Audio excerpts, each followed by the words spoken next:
Mark Ogu. Editor-in-Chief of African Watch Network. I'm the one writing the book of the distinguished Senator Adefuye that will be presented on that day of the birthday. So we felt it necessary that you should be one of those that will comment on the book. I want to begin this short media chat with you because we know very well that you are a very close ally of the distinguished senator. If I say the distinguished senator is like a father to you, I'm correct. And what we are interested here is for you to eulogize him, especially in the area of what he will be remembered for.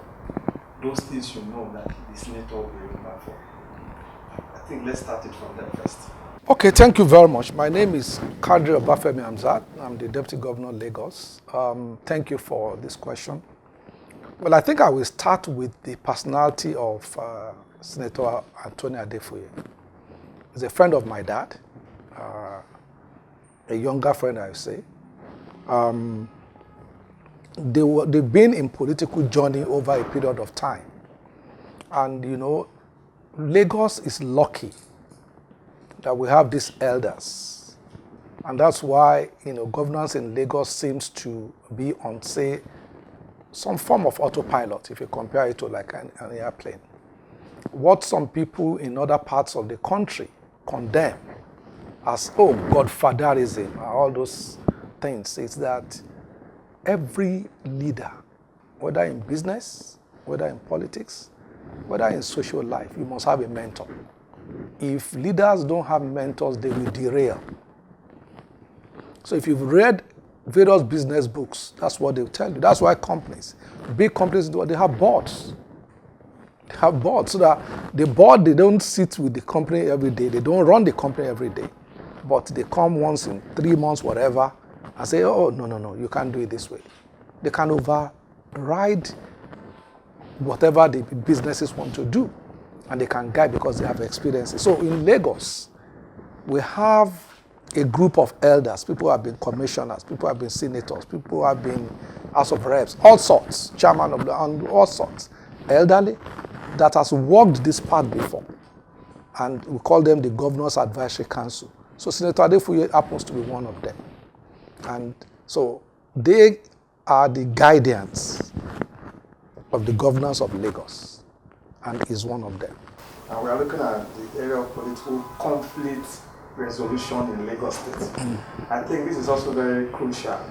You know, if you tell us that area of his life in resolving political conflict in Lagos State. Well, I mean, you know, so like every human endeavor, there will be different opinions, there will be different school of thoughts, and you know, what you call conflict will sometimes come up because a lot of us will also be passionate about how we feel, you know, and sometimes it can boil over in human interaction. So that's one of the essence of these leaders. You know, they are a bit detached from the issue, so they are not emotionally attached to the issue, so they can be more objective. In politics, it's the same way, and when issues like this come up, so Senator Adefuye, for example, comes from the eastern part of Lagos in terms of senatorial district. So if there's a problem in, say, west or central, he'll be one of the people that say, okay, it's not your area, go and help them solve it. And that's this principle that we use in Lagos to make sure that, but we all know our leaders, and therefore we revere them and then we respect them. And they, like I said, they come with wisdom. They've walked this path before. And if you are driving to Ibadan and somebody tells you, well, I just passed this road, oh, there's pothole, there is something on the road, you go through another road. So that's the analogy that I can use to say, you know, so whatever comes up, whether conflict, whether even opinion, whether projects that we wanted to do, usually they can say, well, why don't we look at it this way?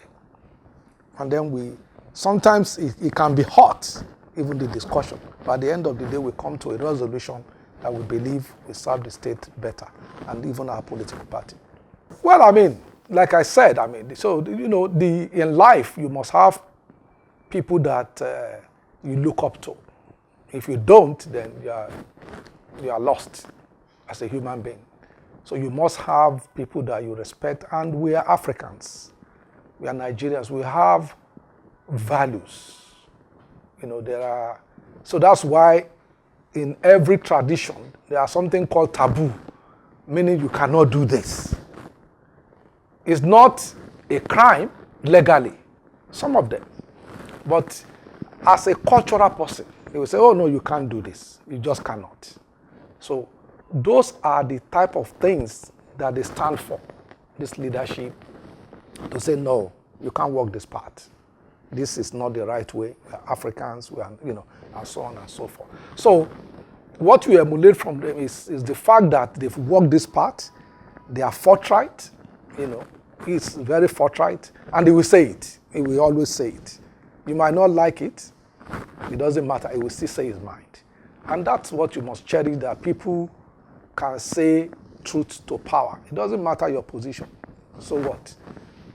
Senator Adefuye will tell you the way he feels. All I will tell him is to pray for him. That's all. I mean, he knows how I feel about him. He knows the respect that he commands. So all I will just say that may God give him longer life, let him have peace of mind, and let him see the fruits of his labor much, much more. And we know that only God will live forever. But whatever land that God has given him, let it be in peace. And that's my prayer for him. Most of his events, I know you're always, based on your start and your tight schedule, you're always honoring him. When he was 78, you were there. I don't know about 79, but I was there. Okay, I know you're going to be there because I wasn't around. So I know this, you're going to be around. What has been the relationship, the impact he has created in your life? No, so like I said,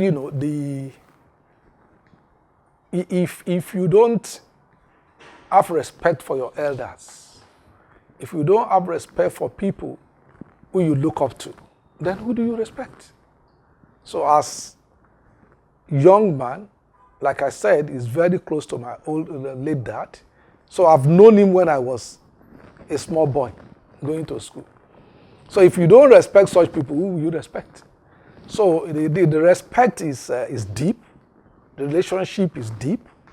And these are people that have maintained that integrity for a long period of time. They are not flippy people. Straightforward, honest, and highly opinionated. So, as a person, you must respect those type of people. So for my respect for him is why I try to. I mean, if I don't come to the event, doesn't mean I don't have respect. But if I have the time, if time permits, of course, I'll be there. As an elder statesman, there's something so peculiar which you have said, that the senator is straightforward. So at this point, what do you want younger politicians to learn from him? Well, I mean, it's not even younger politicians, it's younger generation.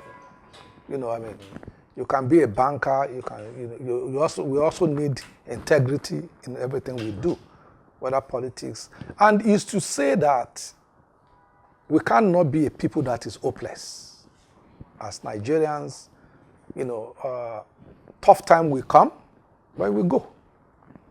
I don't know. I mean, I was looking through some magazines that I bought when I was in university, and I finished my BS in 1986.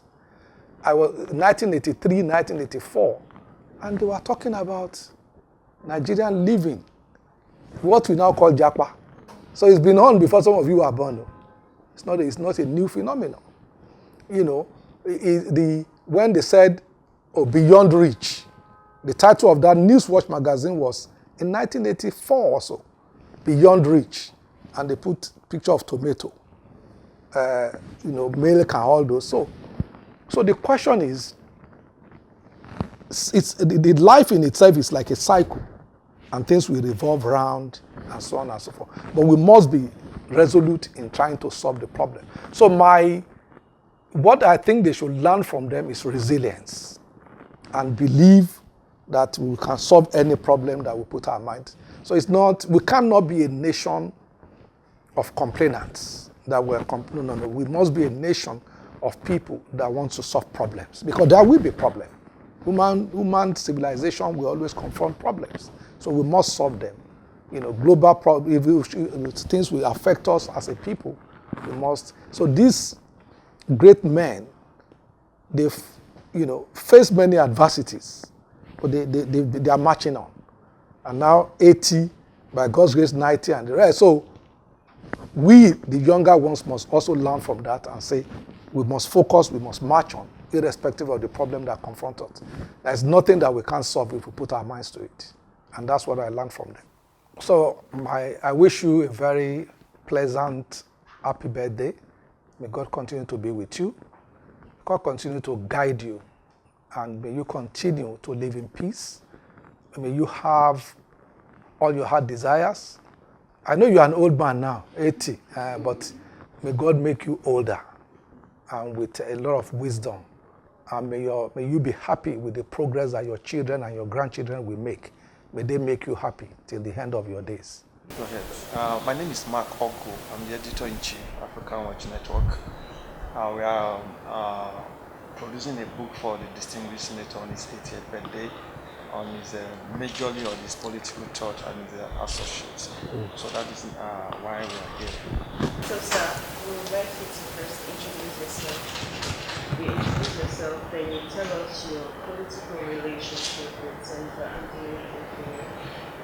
You start from there, then in between I'm Obasa, I Speaker, Lagos State House of Assembly.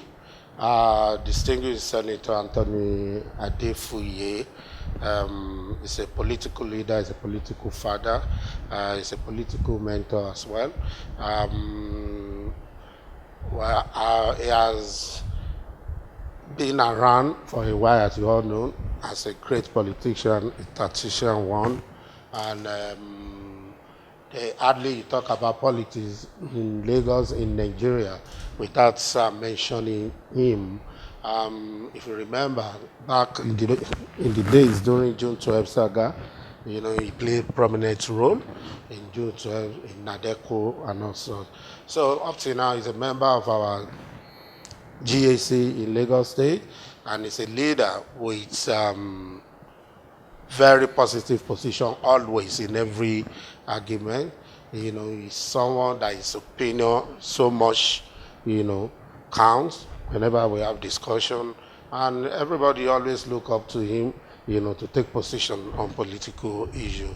And that is why today he commands a lot of respect, particularly among his peers who are in GAC, and some of us that are, following their steps. So he stands out among all the leaders. So he's a great politician, and he's a very intelligent man, and as you know, very handsome. Even in his age, you see him, always lively, healthy, and up and doing.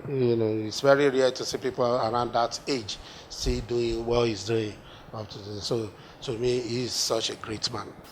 Well, I think his supportive role is worthy of mentioning. Because I can remember when, before any decision is taken, you have this leadership, gathering, which we refer to as GAC.